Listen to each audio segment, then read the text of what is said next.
Welcome to the Raisina Ideas Pod. I'm Navdeep Suri. I was Ambassador of India to UAE, and we have with us a very special guest today, Minister Noura Bint Kaabi, Bint Mohammed Kaabi, and she is the Minister of State for Public Diplomacy in the Ministry of Foreign Affairs, and has held a number of important portfolios in the past, including Minister of Culture. Today we're going to talk about public diplomacy. And I know that for many of our viewers, you may not be aware of the idea, how can diplomacy be public? Diplomacy is supposed to be conducted behind closed doors and confidentially and so on. But over the last couple of decades, the notion of public diplomacy as not just engaging between government to government, but dealing with the public of a foreign country directly or the foreign publics directly across a host of different dimensions. Minister, you've held this portfolio now for a while, and I wanted to talk to you about how public diplomacy is used to enhance and project a country's soft power. How is it used to enhance a nation's brand? And UAE has been remarkably successful. I think it's climbed to the top 10 of the world's soft power index in next to no time at all. What are the strategies that are making this work? First of all, Ambassador Navdeep, or if I can say my friend Navdeep, it's really wonderful to be here. It's my first time at the Raisina Forum, my first time in New Delhi. I'm very much excited.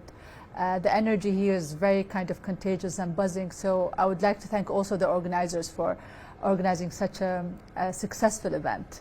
Now, talking about the role of public diplomacy, and as you mentioned, diplomacy is something that is always with closed doors, classified, and I think mainly people will think a diplomat is always going to discuss, let's say, more of a political issues, confidential issues, and whatever, the conduit of a message or how to build relationships between countries and multi-countries at the same time.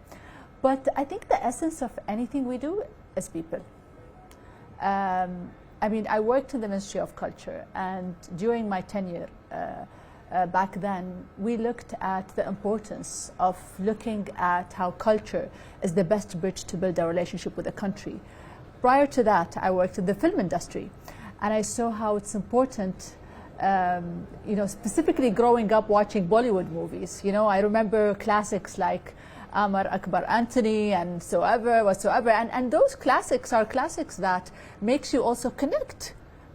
Even though I'm not at the age of understanding how the trade went, but there was the trade. There were the people connecting.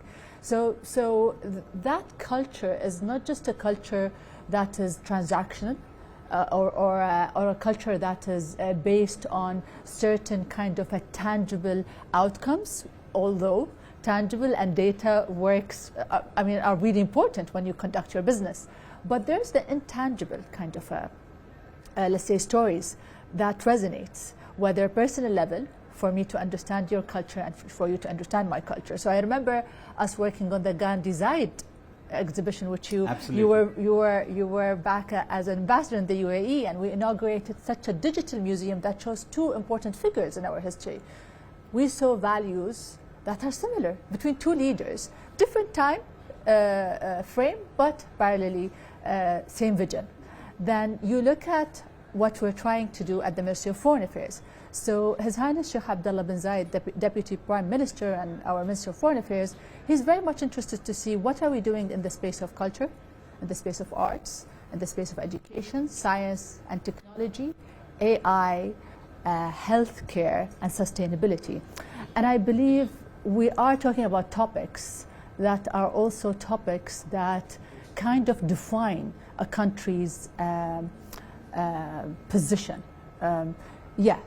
Soft power is important, but to work towards soft power, you need to work in terms of building such connections, collaborations, and learning from others, and tapping into talents that are not necessarily next door. But for us, the UAE-India, collaboration story is one of the most successful ones, and I think it's always, as you know, it's always a benchmark. Even in my meetings recently, it's always a benchmark.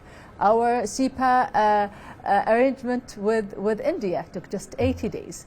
How many $1 billion are the trade of oil and non-oil? I mean, it's just the numbers are quite significant, but mostly important is what are we doing to add into that with the stories of the people and the connecting with the people. There are many beautiful stories, Navdeep. You know that we have the first Hindu temple in Abu Dhabi. That is a sentiment of how, a testimony also of how we have a beautiful relationship with the Prime Minister, and how that was accomplished in a period of time where we are living in a world that kind of polarized, and it's a zero-sum game, but having friends like India, with such an ambitious kind of a goal when it comes from an economic perspective, yet rooted to its culture and heritage, is very much linked to the UAE. Well, and Minister, you've spoken about the temple. I had the privilege of being there both for the laying of the foundation stone and also at the inauguration formally. I was writing a piece recently, and I was saying, and a journal wanted me to write a piece about the temple, and I was saying, the temple is set in the context of the larger movement in UAE towards religious tolerance. You have a senior figure as a minister for tolerance. You did not just the Abraham Accords, but the House of Abraham's Family, which I think the viewers should know is quite a unique complex where you have a mosque, a church, and a synagogue in the same compound, each of the same size. How do you see this focus of UAE to promote religious moderation, to counter fundamentalism? How does that play into your various public diplomacy strategies? I think it's a core of what we do. Tolerance and coexistence is what UAE is built upon. And having such kind of a belief stated in policies and governmental representation is so important for us. Having the Minister of Tolerance, Sheikh Nahyan bin Mubarak, who's an emblem of tolerance, is something that also shows that the UAE is a country that wants to build a model that is quite unique. Yesterday, there was an iftar at the Hindu temple. Everyone was invited. That by itself, you're looking at also the Abrahamic family house hosting iftars. Each temple or each worship place is hosting what the other beliefs are also celebrating. Absolutely. That by itself is, I think, is kind of unique. Secondly, talking about tolerance, there's a really important step that the UAE decided to take when we were at the seat of the presidency of the Security Council. Resolution 2686, which is basically fighting hate speech that can, of course, lead to terrorism. And for us, the UAE believed that hate speech, racism, do lead to terrorism, do lead to kind of violence that we want to stop. And I think this was for us a line that we really fought for, because as you know, Navdeep, there's always this line of, but where's the line between the free speech and the hate speech? Yet again, I think we are now in a time where it's quite evident, where there are those kind of the kind of rhetorics that you want to avoid and you want to stop and you want to also manage, and that of course affects younger generation and how you work around that. So I think in the model of tolerance, this is something that has been there, the UAE, for a long time. The Human Fraternity document that was signed between Pope Francis and the Imam of Al-Azhar. So both faiths, for the first time in a historical way, signing such a human fraternity document. And that document, I consider it a universal one, not just two beliefs, because we had that celebration with everyone representing a certain belief or a certain religion. And I think the more we do of that, the more that we open doors to one another, yet maintaining respect and maintaining the boundaries that allows us to have our personal space, yet respecting others at the same time. You know, I had the privilege of spending some time with His Highness Sheikh Abdullah last week, and from our conversation, two things stick out. One is I spoke with him about the UAE's attempts in the public diplomacy space to create organizations like Hidayah and Sawab Center to counter violent extremism, and he corrected me. He said we've changed it to countering extremism because you don't want it to become violent. You don't want it to reach that stage of violence. And I thought that's significant in terms of how you are presenting this. But the other thing he said, with a sense of nostalgia, was he was remembering from, say, 100 years back when the pearl diving industry was the only real industry over there, and the very embryonic connection with India, and going on to the 40s, the 50s, the 60s, and he had a worry. And it's a public diplomacy challenge, Noura, that how do we keep younger generations engaged the same way that the previous generations were with each other, not just looking westwards? I think there's lots of things to do, Navdeep, and I think it's a, I mean, I can say it's a tough job, but it's an easy job, because when you have the number of Indian residents in the UAE with such historical ties, it makes our job easier, because you know when you get used to something and you respect it and you appreciate it a lot, you want to protect it. This is number one. Number two, there's an important aspect for any Emirati who believes that there is an important milestone, which is the unification of the country in 1971. Right. Navdeep, there's one picture that shows the spirit of the union of Sheikh Zayed under the flag with the other leaders or rulers of the UAE. Who took that picture is an Indian photographer. Ramesh Shukla. Absolutely. So Indians' talents recorded an important memory for the UAE. That picture of itself, we use it as as an emblem or as a pin, as you know. So I think for us it's very much of a memory that is engraved due to Indian talents, merchants who are in the UAE who built their businesses there. We have many examples like Yusuf Ali, Damba, many examples. And we're having companies now from the UAE wanting to open and establish here in India, which is amazing. So I think from a trade and from a culture, recently we had a great exhibition at the Louvre, Abu Dhabi, the Bollywood stars. And that is a museum that shows the history of Bollywood, something that we all grew up watching. And it was between not just a French museum, a French and an Italian museum with an Indian culture. That by itself, talking about the West celebrating the Indian culture. I often speak about Bollywood as being one of the most powerful vehicles of Indian soft power. But Minister, the last question I had in mind is about how technologies are changing and impacting the work that you are doing.